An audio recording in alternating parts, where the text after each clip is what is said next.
রাতের বেলায় আপনার মোবাইল ব্যাংকিংয়ে লাখখানেক টাকা রেখে ঘুমাতে গেলেন, সকালে উঠে দেখলেন সেই টাকা উধাও, কিংবা আপনার ব্যাংক থেকেও মেসেজ এসেছে আপনার অ্যাকাউন্টের সব টাকা উত্তোলন করা হয়েছে, অথচ আপনি সেসবের কিচ্ছু জানেন না।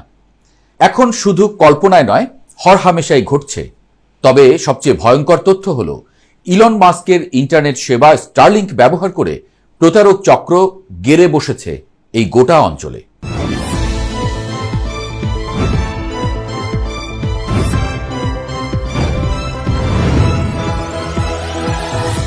গেল এপ্রিলে বাংলাদেশে পরীক্ষামূলক কার্যক্রম শুরু করে ইলন মাস্কের স্যাটেলাইট ইন্টারনেট সেবা স্টারলিংক।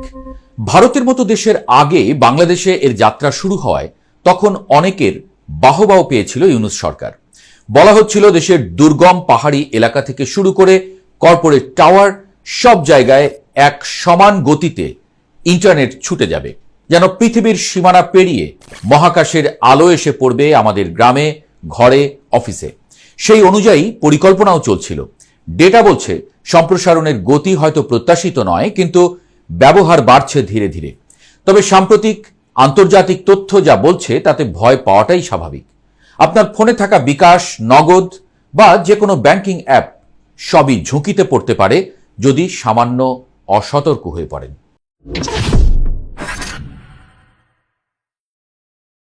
স্টারলিংক হল স্পেস এক্স এর পরিচালিত স্যাটেলাইট ভিত্তিক ইন্টারনেট সেবা। পৃথিবীর কক্ষপথে প্রায় ৬,০০০ ক্ষুদ্র স্যাটেলাইটের নেটওয়ার্কের মাধ্যমে এটি ইন্টারনেট সংযোগ দেয়। এই স্যাটেলাইটগুলো নিম্ন কক্ষপথে ঘুরে বেড়ায় এবং বিশেষ রিসিভার বা ডিশের মাধ্যমে পৃথিবীর যে কোনো জায়গায় ইন্টারনেট পৌঁছে দেয়। অনেক সময় বাংলাদেশের আকাশে আলোর মিছিল দেখা যায়, সেটাই আদতে স্টারলিংকের স্যাটেলাইটের দল। সহজ ভাষায়, যেখানে মোবাইল টাওয়ার বা ফাইবার লাইন পৌঁছায় না, সেখানে স্টারলিংক কাজ করে। এজন্যই যুদ্ধক্ষেত্র, দুর্গম গ্রাম, এমনকি সমুদ্রেও এটি কার্যকর।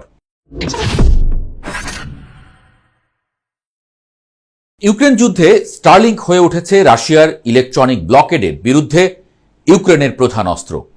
ক্ষেপণাস্ত্র নিক্ষেপ থেকে শুরু করে ফ্রন্টলাইনে সেনাদের কমান্ড ও ড্রোন নেভিগেশনে এই সংযোগ ব্যবহার করা হয়েছে। আবার গাজা যুদ্ধেও সীমিত আকারে এর ব্যবহার নিয়ে আলোচনা হয়, বিশেষ করে মানবিক সংযোগ পুনরুদ্ধারে। স্যাটেলাইট ভিত্তিক হওয়ায় এটি কোনো রাষ্ট্রীয় নেটওয়ার্কের নিয়ন্ত্রণে পড়ে না, ফলে সেন্সরশিপ বা ব্ল্যাকআউট সহজে এড়ানো যায়। কিন্তু এই সুবিধাটি এখন দক্ষিণ পূর্ব এশিয়ায় প্রতারণার হাতিয়ার হয়ে উঠছে।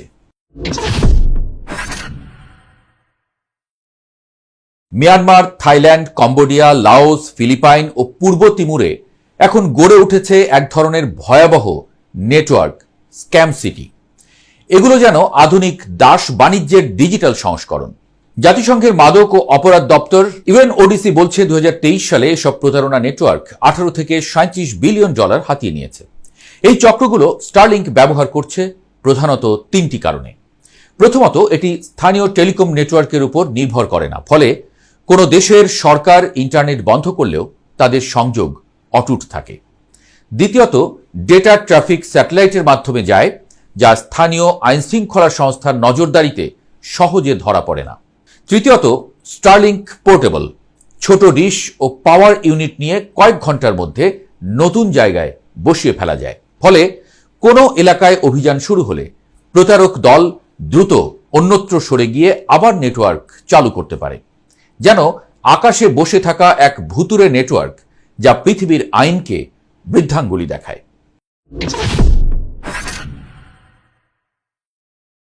থাই মিয়ানমার সীমান্তের কেকে পার্ক এখন এই অন্ধকার নেটওয়ার্কের প্রতীক। মিয়ানমার সেনাবাহিনী সম্প্রতি অভিযান চালিয়ে সেখানে 30 সেট স্টারলিংক রিসিভার উদ্ধার করেছে বলে খবর গণমাধ্যমের। ধরা পড়েছে 2000-এর বেশি মানুষ। ওই এলাকা মূলত অনলাইন জুয়া, বিনিয়োগ, প্রতারণা, মানব পাচার এবং মানি লন্ডারিং এর ঘাঁটি। এশিয়া প্যাসিফিক নেটওয়ার্ক ইনফরমেশন সেন্টারের তথ্য বলছে, ফেব্রুয়ারি পর্যন্ত মিয়ানমারের স্টারলিংক তেমন দৃশ্যমান ছিল না, কিন্তু জুলাই থেকে অক্টোবরের মধ্যে এটি দেশটির শীর্ষ ইন্টারনেট উৎসে পরিণত হয়েছে। আন্তর্জাতিক গণমাধ্যমে প্রকাশিত ছবিতে দেখা গেছে পার্কের ছাদে সারিবদ্ধভাবে বসানো স্টারলিংক ডিশ যেন কোনো গোপন সামরিক বেজ। এ ধরনের চিত্র পাওয়া গেছে কম্বোডিয়ার সিহানুকভিল লাওসের গোল্ডেন ট্রায়াঙ্গল এবং পূর্ব তিমুরের O21 অঞ্চলেও। পুলিশি অভিযানে হোটেল রুম থেকে স্টারলিংক ডিভাইস সহ প্রতারণা নেটওয়ার্কের প্রমাণ মিলেছে। বাংলাদেশের পাশে এমন লঙ্কাকাণ্ড ভয় ধরাচ্ছে বাংলাদেশকেও। এই চক্রগুলো নানা রকম ফাঁদ তৈরি করে। রোমান্স স্ক্যাম, ভুয়া পরিচয়ে প্রেমের সম্পর্ক গড়ে তোলা, পরে অর্থ হাতিয়ে নেওয়া বা জিম্মি করা। পিগ বাচারিং, প্রথমে ছোট লাভ দেখিয়ে বিনিয়োগে আগ্রহী করা, পরে বড় অঙ্কে হাত সাফ করা। এর সঙ্গে যোগ হয়েছে ক্রিপ্টো প্রতারণা, অনলাইন জুয়া, বেটিং, এমনকি মানব পাচারও। তরুণদের চাকরির প্রলোভন দেখিয়ে বন্দী করে রাখা হয়। দিনের নির্দিষ্ট সংখ্যক লোককে প্রতারণা করতে না পারলে মারধর করা হয়। জাতিসংঘ যাকে বলছে ডিজিটাল দাসত্ব। অনলাইন জুয়ায় পুরো দেশ ছেয়ে গেছে এরই মধ্যে। সর্বস্ব হারাচ্ছে লাখ লাখ মানুষ। হয়তো কিছু মানুষ লাভের মুখ দেখছে, কিন্তু লাখো মানুষের চাপা হাহাকারে ভরে যাচ্ছে দেশের আনাচ কানাচ। লজ্জায় কাউকে কিছু বলতেও পারছে না। প্রচলিত ইন্টারনেট ব্যবহার করেই এমন অবস্থা। সেখানে স্টারলিংকের মতো আধুনিক ব্যবস্থার সুযোগ নিয়ে স্ক্যামাররা কি করতে পারে সেটা সহজেই অনুমেয়। আরো বড় ঝুঁকি দ্রুত ঘনিয়ে আসছে বলেই মত বিশ্লেষকদের। কারণ আমরা একই স্যাটেলাইট কাভারেজ জোনে পড়ি। সুতরাং এখানে কাউকে চাইলে ইন্টারনেট ব্যবহার করে সাইবার প্রতারণা চালাতে পারবে, যা ট্রেস করা কঠিন। দেশের প্রচলিত ইন্টারনেট প্রতারণাই ইতিমধ্যে বহুমাত্রিক হয়ে উঠেছে। Mobile banking, e commerce, phishing link, ভুয়া customer care, romance scam, loan app, সব মিলিয়ে ডিজিটাল অপরাধের এক নতুন ঢেউ। তাছাড়া বাংলাদেশের অধিকাংশ মানুষ এসব বিষয়ে অসচেতন। অনলাইনে আকর্ষণীয় কোনো ছবি বা লোভনীয় অফার দেখলে ক্লিক না করে থাকতে পারে না। তাছাড়া আইটি সম্পর্কে এদেশের মানুষের ধারণা খুবই কম, অস্বীকার করার কোনো উপায় নেই। তাই বাংলাদেশ আছে সবচেয়ে ঝুঁকিপূর্ণ দেশগুলোর তালিকায়। ইন্টারনেট বিশেষজ্ঞরা বলছেন, স্টারলিংক বন্ধ করা নয়, বরং এর উৎস শনাক্ত করার সক্ষমতা বাড়ানো দরকার। থাকতে হবে জবাবদিহিতা, সরকারকে অগ্রাধিকার ভিত্তিতে প্রযুক্তি সক্ষমতা বাড়াতে হবে এবং আন্তর্জাতিক সহযোগিতাও জোরদার করতে হবে। এখনই সতর্ক না হলে ভবিষ্যতে এই ঢেউ সামলানো কঠিন হবে। বিশেষজ্ঞদের একাংশ বলছেন, দেশে যদি স্টারলিংকের স্থানীয় গ্রাউন্ড স্টেশন স্থাপন করা যায় তবে প্রতারণা শনাক্ত অনেক সহজ হবে। কারণ স্থানীয়ভাবে টার্মিনালের ব্যবহার, ডেটা ট্রাফিক ও অবস্থান ট্র্যাক করা সম্ভব হয়।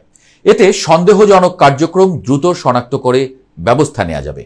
সাইবার নিরাপত্তা সংগঠন সাইবার ৭১-এর পরিচালক আব্দুল্লাহ আল জাবের মনে করেন, বর্তমানে বাংলাদেশের সক্ষমতা সীমিত। তাই ভবিষ্যতের জন্য গ্রাউন্ড স্টেশন স্থাপন ও স্টারলিংকের সঙ্গে সহযোগিতা বাড়ানো জরুরি। সাইবার অপরাধ মোকাবেলায় দেশে পুলিশের সাইবার ক্রাইম সেন্টার কাজ করছে। তবে বিশেষজ্ঞরা মনে করেন, এই প্রযুক্তির গতি আইনি প্রক্রিয়ার চেয়ে বহুগুণ দ্রুত। সিআইডি স্বীকার করেছে, সাইবার স্পেসের সীমানা নেই, ঝুঁকি তাই বৈশ্বিক। পুলিশের নজরদারি ও প্রোটোকল আছে, কিন্তু নাগরিকদের সচেতনতা না বাড়ালে তা পর্যাপ্ত নয়। সন্দেহজনক লিঙ্ক ক্লিক না করা, অজানা কাস্টমার কেয়ার বা রোমান্স অ্যাকাউন্টে প্রতিক্রিয়া না দেওয়া, অনলাইন লেনদেনে 2 ফ্যাক্টর অথেন্টিকেশন ব্যবহার, এসব ছোট অভ্যাসই হতে পারে বড় সুরক্ষা। নইলে বড় বিপদে পড়তে পারেন আপনিও। তাই সাবধান।